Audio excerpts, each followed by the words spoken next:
I'd like to welcome you to our Learn from the Leaders webinar, the first one promoting our Green Cleaning Award winners from 2015. Thanks for joining us. We're really glad you tuned in, and I'm excited to share these stories and these great programs with you. My name is Nicole Bowman. I'm the Green Clean Schools Program Manager at Healthy Schools Campaign, and that's the organization that's hosting today's webinar. I'm going to tell you a little bit more about Healthy Schools Campaign in a couple of minutes, but first I wanted to quickly review the basics for the webinar.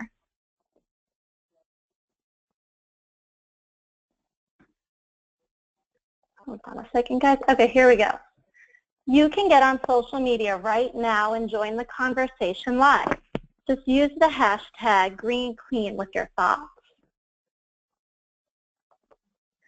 The webinar is going to run for about 1 hour. A recording will be available to view after today. We'll email you a link, and it'll also be archived on our website at the end of this week. Also, at the end of the webinar, if you could take a few minutes to fill out a quick survey, we'd really appreciate it. We're going to save 15 minutes at the end of the webinar for a question and answer session with our speakers. You can ask questions by typing one into the questions box that's located on your control panel, and then click on the send button. Feel free to send questions through the questions box at any time during the presentation, and we'll answer them during the Q&A at the end. We have a great lineup of speakers today. First, we have Jackie Kimbler and Melanie Tatum from Texas Tech. Go Red Raiders. They're going to speak about some amazing in-house recycling they're doing at the university's residence hall. And then Aaron Uresti of the University of California, Irvine, Go Anteaters, will be speaking about his green cleaning program's new restroom recycling and green floor care program. These schools are both winners of the Green Cleaning Award in 2015, and what they're doing to engage with their communities and their student populations was really innovative, and I found it really inspiring. So I'm really excited for them to tell their stories. So before we get into their presentations, let me just tell you a little bit about Healthy Schools Campaign. We have a bunch of really exciting events coming up this year, so I want to mention them. First, I'll just let you know that we're a nonprofit organization dedicated to ensuring that all students have access to healthy school environments where they can learn and thrive. Our Green Clean Schools program focuses on driving the green cleaning movement in schools and universities through a variety of features. You might have heard of the 5 steps to green cleaning in schools. That's available on our website, and it's a really great resource that's designed to help schools with anything they need, from starting from scratch to updating any aspect of their program, and it goes through everything you might need to go green. We also have our Leadership Council, which is made up of the top school facility directors in the country, and they provide us with guidance and provide other schools with mentorship in trying to build a strong peer-to-peer professional network. And most of those members of the Leadership Council have either been in webinars with us before or have won the Green Cleaning Award a few times in the past. Then, of course, we have the Green Cleaning Award. This we give out along with American School and University magazine, and this is a great way to recognize programs that are doing innovative things with their green cleaning and also galvanizing their communities, and it gives them the national recognition and the stage that they deserve to get the word out about what they're doing. Here's a list of last year's awards. You'll see Texas Tech University and the University of California, Irvine both won specifically for their recycling programs, which we'll hear about today. We also have a few unique events coming up. We have another Learn from the Leaders webinar on June 14th. In July, we'll be hosting the Green Clean Schools Leadership Institute, which I'm really excited to tell you about. And then in October, we'll be hosting, along with ISSA, at the big ISSA Interclean show in Chicago, a Green Clean Schools Forum, which will talk a lot about the specifics of green cleaning, and we're inviting all K-12 school facility people as well as university facility people to come to that. Let's talk about what's happening in July. You can register for the Institute. the Green Clean Schools Institute at greencleanschools.org/events/institute. This event is really unique. We're inviting all of the school facility managers across the country to come and to cultivate their leadership skills and grow the green cleaning movement. We're going to have some hands-on interactive workshops around that plan. We'll take a tour of the award-winning Howard County Public School System, and there will be expert panels on topics like engaging your program's leadership, communicating, making the case for your green cleaning program, how to be a transformational leader in the industry as a whole, and then networking with a lot of other people who have the same ideas as you, such as Uresti, who I know is planning to attend. So you'll get the chance to network with him and other people like him. So that's how you register. And now, without further ado, let me introduce Jackie Kimbler and Melanie Tatum from Texas Tech University. And while I'm introducing them, you're going to see a poll question pop up on your screen. So please take a minute to tell us who you are. Jackie Kimbler is the Unit Manager of Support Services for Texas Tech University Student Housing. She has 24 years of experience in the cleaning industry, with the last 8 being at Tech. In her current role, she's responsible for the housekeeping of 18 residence halls, housing 8,300 students, pest control and sustainability within housing and TTU systems. She serves on the Auxiliary Sustainability Committee for University Student Housing and was awarded the 2013 to 2014 Will Rogers Award by the Student Government Association for her involvement in sustainability. Melanie will also be presenting, and she is the Unit Assistant Director of Sustainability and Warehouse Operations for Texas Tech University Student Housing. She's been with Texas Tech for 18 years. She is responsible for managing the warehouse, purchasing, and sustainability within university student housing. She serves as the chair of the Auxiliary Sustainability Committee and was awarded the 2013 to 14 Will Rogers Award by the Student Government Association for her involvement in sustainability. Melanie has a BA in Public Relations from Texas Tech. Let's see the results from our poll. All right, it looks like most of you, 44%, are school facility managers. We have the rest being split between about a third are manufacturers and distributors, and then we've got the rest of you being something else. So without further ado, let's take it away, Texas Tech.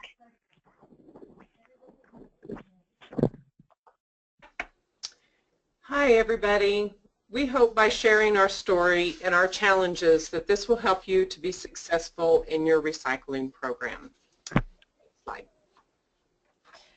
When we started our recycling program, we had to determine what we were going to recycle, next slide, how we will collect it, and where we will send it.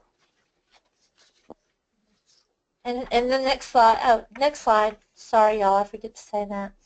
Who will collect it, next slide. And where we will take it once we collect everything. Next slide. When we started our recycling, we chose to start out small. We chose our cardboard from our move-in. We felt this would make the most impact on our department. As you can see, the people we had do it were really creative with cotton trailers. Slide. The one thing that we had to look at was what our challenges would be. We had to ask ourselves if recycling is common in our area. In a lot of large areas, depending on where you're at, West Coast, East Coast, recycling is a way of life, and it is just not in West Texas. So we had to look at creative ways and to look at where we're going to send this and how we're going to market it and get everyone involved. We had to ask ourselves if we had any support, and in the beginning our campus just really wasn't very supportive. This was something that they had tried to do years before. It was just a fad. Everyone will get over this, and we will go on to do something else. We had to look at the attitudes of our co-workers, the attitudes of the administration, housekeepers complaining that this is additional work for them, to have to empty additional containers. So how are we going to address this, and how are we going to get their buy-in? And then we also, like everybody else, we had to look at a budget. We had no budget. This was what we figured and felt like was the right thing to do. One of the ways that we were able to kick this off and to be able to be successful was by using student staff. Student staff does not go against our budget dollars.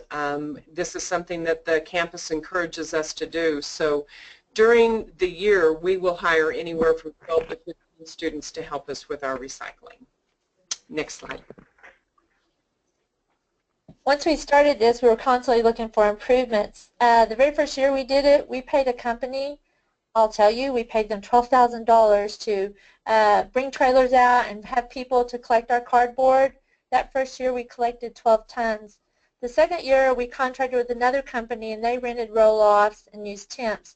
The third year we got a little smarter. Jackie and I decided that we were able to, manage those people, so we rented roll-offs and we had temps.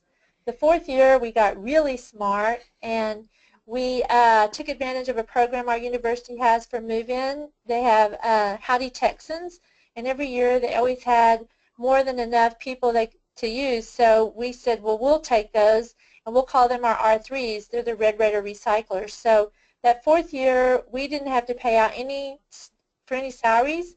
We were able to use volunteers, and so not only did we get free labor, but we also were able to engage our students. It got our students to know this is what we do, and I think that when the new students are moving in, they're much more receptive to their peers, so they saw their peers out there collecting cardboard, and I think that helped us get buy-in. Next slide, please.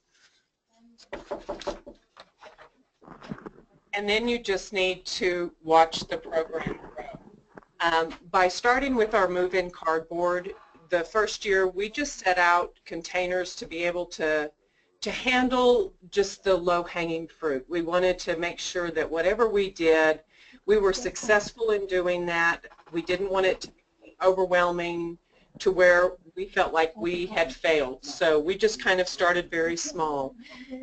In 2009, after the 12 tons of move-in, we set out containers and collected aluminum and plastic. That was our next low-hanging fruit. And at the end of that year, we actually collected 39 tons of recycled material, and we thought we were really big stuff. So as the years have kept going, you can kind of see the graph here. Last year, we actually ended up with 400 tons of recycled material. And when we put our numbers with the total campus numbers, we actually brought in 64% of what the whole university was recycling. Next slide. So if you can just imagine, this little fellow weighs 2 tons. So we actually collected about 200 of him, and that is the amount of trash that we kept out of the landfill. Next slide.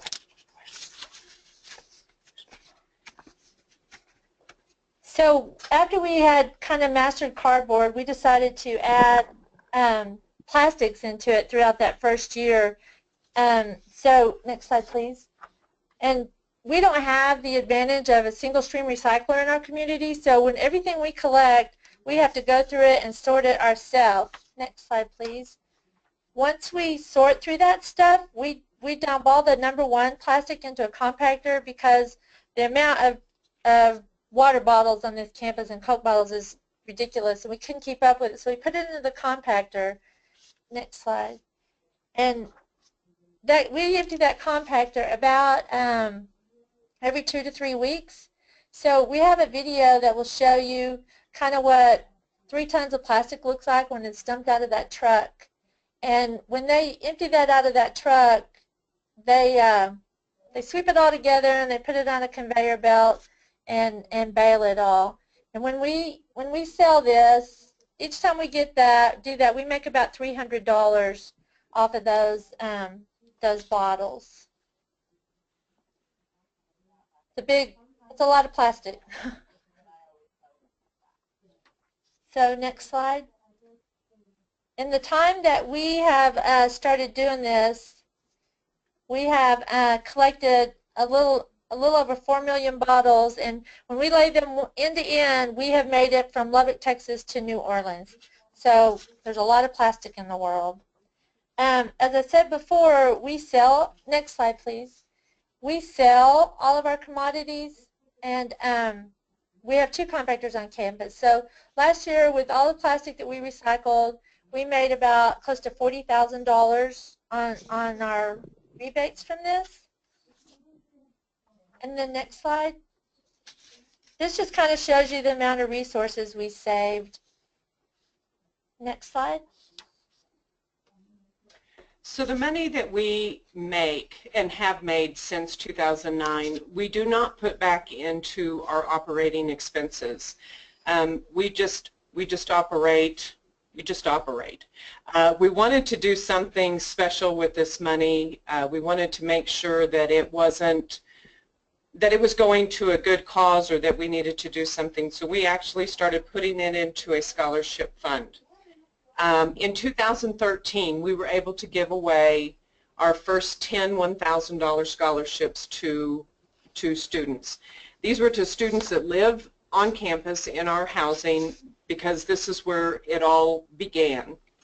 In 2014, we increased those scholarships to 15, so we gave away 15 $1,000 scholarships. In 2015, we were able to convince the rest of the campus and our partners in operations and facilities to do a little bit better as far as recycling, and they had some large construction projects which we were able to sell some of that commodity. So we actually were able to give away 30 $1,000 scholarships that year, and 10 of those we actually gave to off-campus students, or students who lived off campus. This last year we gave away 35 $1,000 scholarships, 20 for those who live on campus and 15 off. So since we've started this about 4 years ago, we've given away $90,000 back to our students. Next slide. And as we said when we started this, talking about budget, we had to determine what it was going to cost us. The containers, it would depend on what type, or were we just going to repurpose existing trash cans and put them a 1-to-1 ratio next to the trash. We, our labor, you know, we'd have people to have to pick it up and sort it. We were able to save money in that area because we hired students. That's another way that we feel like we're giving back to our student population, is by hiring them. There's a lot of students that live on campus who don't have vehicles, so by us hiring them in our department, they can just walk to work, and we're very flexible with their schedules. Another thing we had to consider was equipment rental and hauling. We've had to rent a compactor, and we're going to buy a new truck. And then we had equipment purchases. We had to buy bins to put in our halls to collect the stuff. We're looking at a baler, and we have purchased a STYROFOAM densifier. Next slide, please. The next step that we did is we put out a recycling station behind our facilities. So this is an off-campus recycling station, so that any student that, you know, lives in apartments, or any faculty or staff that want to bring their recycling and help, they're able to do that. We started out with 4 bins. If you can see kind of the top slide there, that's about what we had. But once the city of Lubbock, once the university population community found out about it, our recycling station looks like the one below. We have a large roll-off container, about 4 cardboard containers and glass containers, because we have so much that is brought in every single day, and it is the campus community plus it is the Lubbock community. We also started a few years ago, our move-in, it was what started all of this because of the cardboard and the amount of trash that we had during our move-in, but we also had the same amount at move-out. So a few years ago, we partnered with Keep America Beautiful with Goodwill, and we started the Give and Go program. Last year, we're still digging through and trying to weigh this year's move out stuff. Last year was 38,000 pounds of donated items that we were able to receive. And this helped Goodwill. It gave them about $30,000, which was able to fund about 1,200 hours of employment training and job placement for their people. Next slide. Again, if you build it, they will come. We just found that if we gave people that opportunity, if we gave them a place to be able to put their items to be recycled, it just happened.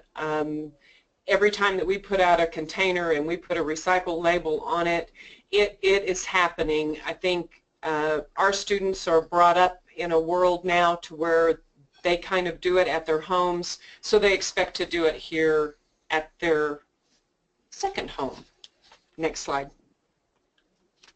So along with cardboard, our second biggest problem, I guess you would call it, during move-in is styrofoam, you know, with all the microwaves and refrigerators. And so 2 years ago we purchased a styrofoam densifier to help us with move-in foam. In the 2 years that we've had it, we have collected enough foam to fill a football field 16 inches deep. As you can see, that big bag is 10 pounds, and that's what it's reduced down to. So, you know, even if we were to throw it away, the amount of volume we've taken out of the landfill is pretty remarkable. Next slide, please. Another program we participate in to try and engage our students is RECYCLEMANIA. We have participated the last 4 years. Every year we've gotten a little better. The whole reason we started it was to bring awareness to our campus and to try and engage our students. So throughout the 8-week competition, we have different opportunities around campus for them to get a free t-shirt. All students love free t-shirts. So if they will bring us a bag of recycling, we'll get a free shirt. And we noticed an increase in our recycling across campus during this 8-week period. We feel like it is working, engaging our community, our campus community, and that was the whole point in it. When this year is the first year we participated, we did a community-wide electronics drive on a Saturday. Our city no longer takes electronics, so all these people have those big honker old TVs in their basements, in their garage, and so we collected 14,400 pounds on that Saturday to help the community out as well as our campus. Next slide, please. Marketing is very important. When we first started, we would have different colored signs on different colored this, and it was just kind of a hodgepodge. So we got with our marketing department here in housing and asked them if they could please standardize some of our marketing so that everything that they see that has the guns up, green up, or the bubble, or whatever, that they know that this has to do with recycling. And it's been very effective, and it's been very helpful to have them to be able to do that marketing and to help us in that area. Next slide. The other thing that we did about 3 or 4 years ago is we launched a sustainability pledge for all staff of university student housing. We wanted to make all of our staff that work for us, housekeepers, maintenance, secretaries, directors, a little bit more responsible, and to be more sustainable in their lives, not just here at work, but even in their personal lives, whether it be, you know, saving electricity, water, recycling. We just wanted to draw some awareness, and this just kind of took off to where I then, since I am the manager for the housekeeping staff or support services, my staff is to get them to go in a little bit more to this. I allow them to wear their green or their recycling shirts on Wednesdays. So every Wednesday they can get away from their their regular uniforms. They're just advertising and supporting our sustainability efforts. We also go around campus periodically. We try to catch students that are being green, whether they're using a refill station, whether they're recycling whatever. We take a picture of them. They're caught green-handed. We launch that on social media. I also do the same for our housekeeping staff if they're caught green cleaning. If I walk through a building or anyone is walking and we just notice something that they're doing that falls within our green cleaning protocol and procedures, I take their picture, they get a refillable bottle, and those pictures go in a slideshow. Next slide. So since we started our recycling program in 2009, we have definitely reduced the amount of trash on campus. We've been able to remove dumpsters from different buildings, and our landfill fees have gone from $40,000 in 2009 to $16,000 in 2014. So the recycling probably cost us some money, but we saved some money at the same time, and we are able to give back to our students through the scholarships. Next slide, please. We felt very honored to know that our efforts were not going unnoticed. The Student Government Association, we went to a banquet, we had no idea, and they surprised us with an award called the Will Rogers Award. We really were like, what is that? And they said, it's a quote from Will Rogers that everyone says something must be done, and it looks like it will be us. So we chose to be the one, I guess. So that's the end of our, next slide, that's the end of our presentation. We understand that probably most of you already have a recycling program where you are, but we just wanted to share with you what we do and how we've used it to engage our students and give back. We feel like our recycling program is it goes full circle. You know, everything we pick up comes from our students. We hire our students. We recycle the product from our students, and then we give scholarships back with that money that we made from selling their stuff. So we hope that it was beneficial to y'all. You enjoyed it. Thank you. Thank you. Thank you. You're all going to see another poll question pop up on your screen while I introduce Aaron Uresti from the University of California, Irvine. So take a minute to fill that out. Aaron Uresti is a senior superintendent with UCI's Facility Management Department, and he's directly responsible for overseeing the custodial, recycling, and moving services operations for the organization. He's got 15 years of experience in the commercial cleaning industry, and most recently he's taken UCI's green cleaning program to new heights by winning 2 green cleaning awards in the past 4 years. So our poll question was about something that Aaron's going to talk about, our restroom recycling program. And I was curious to see which ones of you do have it, and it looks like 33% of you do, and the rest either don't or it's not applicable. And none of you are planning, but you might change your mind after you hear from Aaron. So go ahead, Aaron. Thank you, Nicole, and congratulations to Jackie and Melanie from Texas Tech for their outstanding efforts as well. I'd like to thank everybody for attending the webinar. My name is Aaron Uresti, and I'm a senior superintendent with UCI's Facility Management Department, where I primarily oversee the custodial and ground recycling operations that service the main campus. I would like to thank the Healthy Schools campaign for giving me the opportunity to share our story with you, and I am honored and humbled to be here today. Our team is very passionate about what we do at UCI, and I hope that you can walk away from this presentation with a better understanding of how we execute our green cleaning program, the interaction that we have with our students and staff, and the impact that we have on the health and safety of our campus. Next slide, please.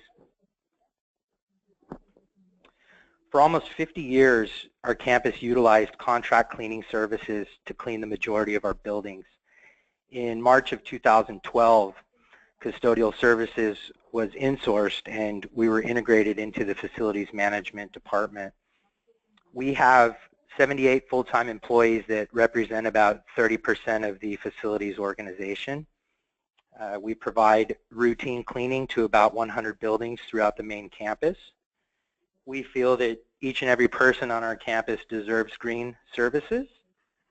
And over the past 10 years, there have been several different types of green cleaning programs managed by the contract companies at UCI, but over the past 4 years, we've been very successful in advancing our program to reflect our campus's commitment to sustainability and environmental stewardship.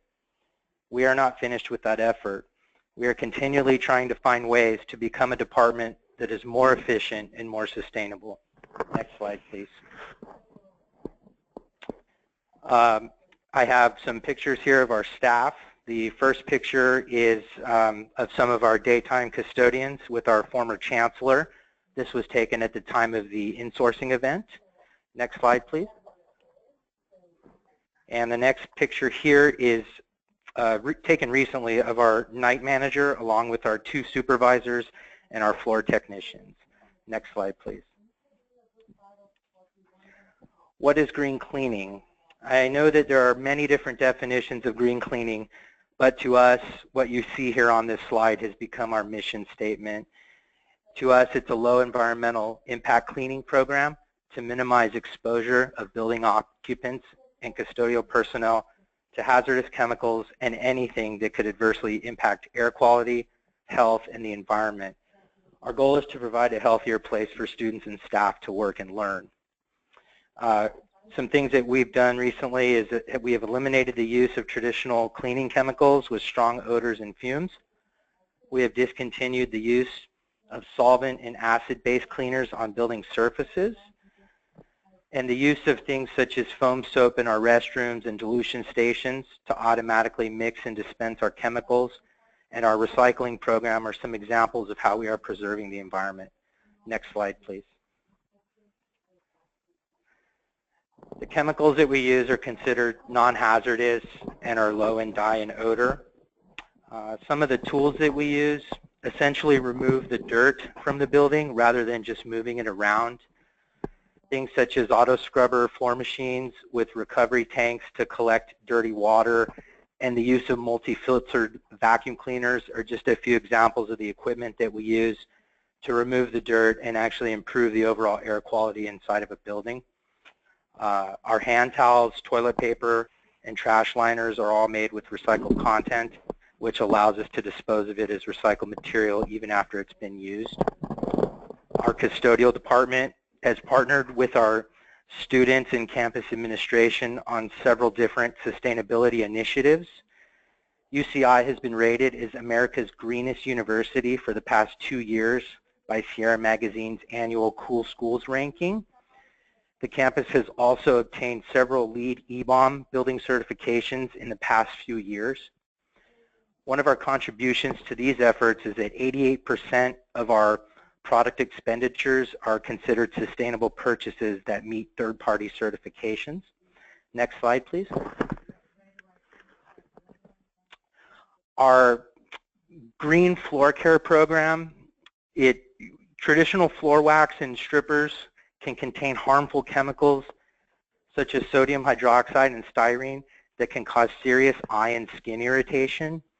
Our floor care program involves the use of Green Seal certified floor products that are free of these chemicals, and the products used still give us the high performance that we need to maintain our floors. We're currently piloting a program that has to do with terminating the use of floor strippers and finish on stone floors altogether. The picture in this slide is of the main lobby in one of our business school buildings. This is a terrazzo floor, and about 2 months ago, we polished and sealed the floor without using any floor stripper or wax. We found that this process was much less labor intensive for our floor technicians. If you notice the reflection to the left of the picture on the floor near the windows, you will not see this with traditional floor wax being applied to this type of floor, because in a short period of time, the wax will scuff and dull, causing the shine to diminish in a matter of a few months, especially in a high traffic area such as this. This process has also resulted in lower operating costs to our department. When we were using the traditional strip and wax method here, we had to apply about 5 coats of wax every 3 months in order to keep a glossy sheen. Now we're only looking at having to perform annual maintenance. Next slide, please. So we have a restroom recycling program here. One thing that UCI is very good at is managing its trash.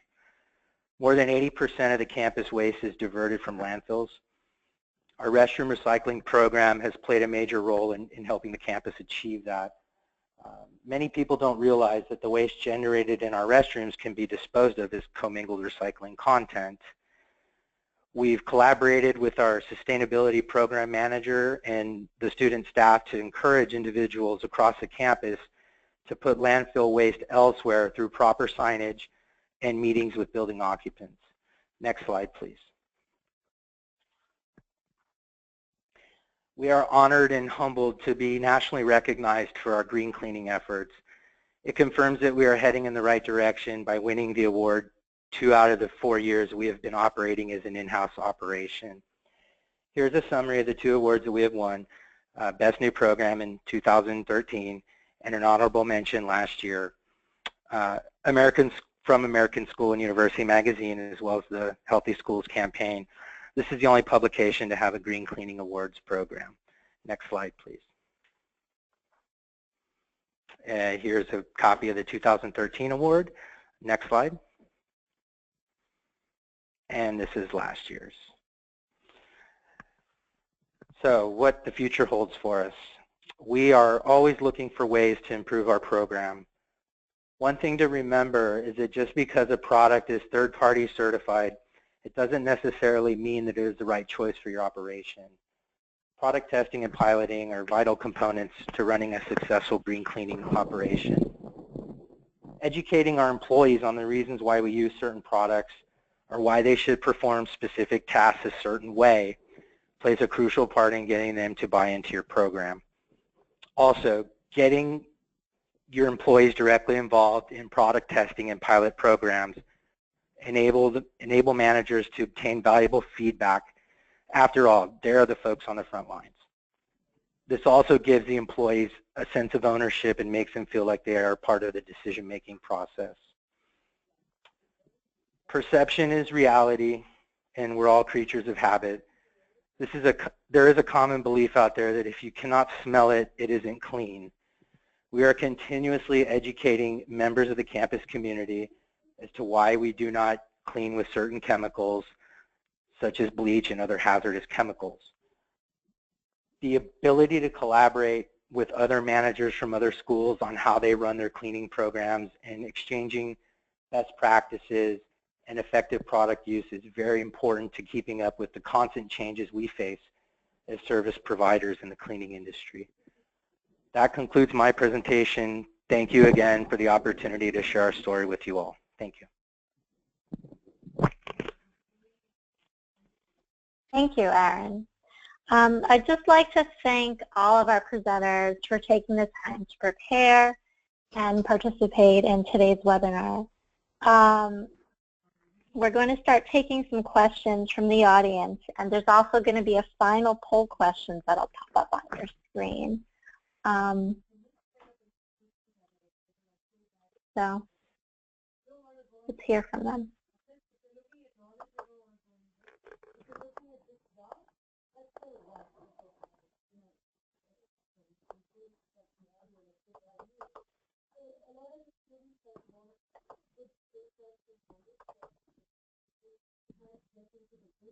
Alex, were you going to get the questions going, or did I? I'll kick it off, yeah. Okay, I just great. shared the results of the poll, though. The results of the poll are up. Oh, that was so quick, guys. Thank you. All right. So our last poll question was, I'm always curious to get the answer to this one. The biggest barrier you all see to green cleaning, and it looks like the biggest one was unwillingness to change. That's pretty universal. And then the other 3 were split. But yeah, unwillingness to change is the big one. So, all right, thank you. Great. Thank you so much, Nicole. So Nicole, is it okay if I take the question and answer now? Yeah. Great. Go ahead. So hi, everybody. My name is Alex Mays, and I'm the National Program Director at Healthy Schools Campaign. So just wanted to echo what Nicole said and thank our wonderful presenters for all the great information that they shared with us. So we're now going to transition to the Q&A portion of the webinar. So everybody should have a question box on their control panel that they can just type your question into and send it our way, and we'll make sure that it gets asked of our wonderful presenters. So I will kick it off and wanting to know from all three of our presenters, what are some of the ways you're able to get students excited about your programs? So. I'll try and answer that. Well, like I said, we'd like give away T-shirts. Most of our students, anything you give them, food, T-shirts, motivates them. So, like Jackie said, we go around and do the Caught Green-Handed. We have some Chick-fil-A cards, gift cards, $10. So we give those to them, and just tell them, hey, thanks for recycling. You're being rewarded. So it kind of gets them involved that way. We also have a couple of environmental groups on campus that try and get the students involved by having different events in the free speech area, and they're again giving out free T-shirts or free food. Hi, this is Aaron. Yeah, here at UCI, sustainability is it's become a way of life. I think how Texas Tech kind of touched on it, the students coming in are very aware of, recycling practices at home and trying to get that same practice installed at the campus level. We're fairly new, as I mentioned, being 4 years old. One thing that we've been kind of building on recently is just more interface, more interaction with various student and staff committees on the campus. We do have a sustainability committee that meets on a quarterly basis, and I was just involved in my first meeting with them just a few weeks ago. Another thing, too, as I mentioned in my presentation, we have a sustainability program here in facilities, and we've been interacting with them more recently as well. There is student staff that can actually go out and kind of be our cheerleader and help us out as well with the recycling efforts. Great, thank you. So the next question is for Aaron. Aaron, what have you found to be the biggest obstacle for your restroom recycling program? The biggest obstacle we faced is, you would be surprised, it's actually not so much our staff. Our staff grasped the concept pretty easily. More or less, you're taking the waste from the restroom and you're putting it into a commingled recycling bin out on the loading dock. The challenge that we face is primarily with the building occupants. Our staff is very good at reporting issues that they notice in the restrooms. We'll get a call saying, hey, this is, it's like somebody had a pizza party in the restroom. I've got food trash or kitchen trash everywhere. And so then it's kind of the responsibility falls on myself and my managers to then go to the building occupants or the building facility manager and try to educate them on best practices and how they can, use a landfill recycle. We don't have landfill we don't have landfill receptacles in our restrooms. It's just strictly recycling. So it's just a matter of continuous education with the campus.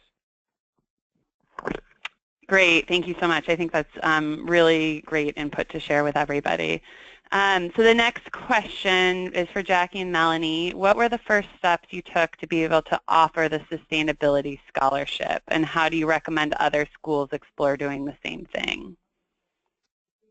When we started getting that money, when we sold it to our end users or whatever, we just got with our departments, our accounting department, and they just held it in a fund or an account. They just opened up an account for us, and we didn't operate on any of it. We just, it was like a little savings account. And once we were able to feel comfortable that if we gave away 10,000 of that, you know, would we be able to do it again next year, and would we be able to do it again next year? So, you know, when we got to that point to where we had maybe $20,000, $30,000 in this account, then we had the scholarship approved. We put it together, and it had it blessed by the university that we could actually offer that. So I hope that answered the question. That's great. And could you actually say a little bit, how do students apply for it? How is it awarded? Usually in the spring semester, there's just a lot of advertisement that goes out. We have, emails that go out to all the students and staff, and it just encourages them to, if they're interested, to apply for, there's a lot of scholarships during that time. And there's 3 essay questions that are on there. One of them is asking the students what sustainability means to them. One question is asking them what they think our university could do to be better in being sustainable. And then the last essay question is what have they done in their personal lives to be sustainable. We have a sustainability committee that is based on a lot of the auxiliary departments that are within our auxiliary. They volunteer to read those essays and grade those on how in-depth and how well they have put those together. So we just kind of depend on that panel to grade those, and that's how we then pick our finalists and our winners. If we have ties, we always go by what maybe the grade point average would be. Great, thank you so much. So next question is for Erin. It is from our friend Jean Woodard in Washington.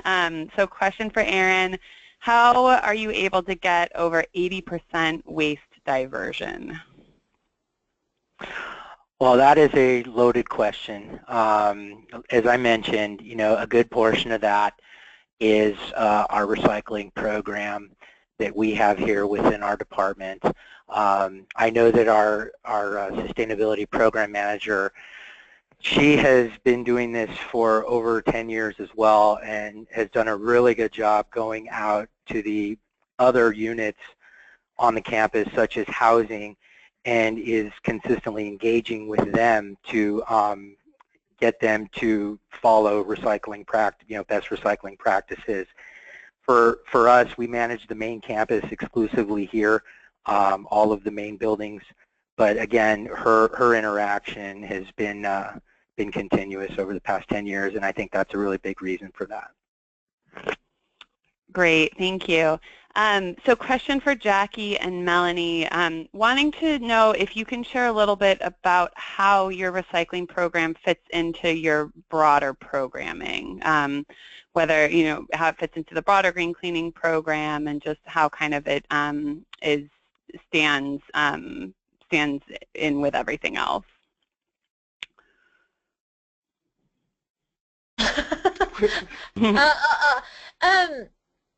Maybe I can answer part of it. We have like there's RHA on campus, the Residence Hall Association. There's a Q Club that's Clean Up the Environment.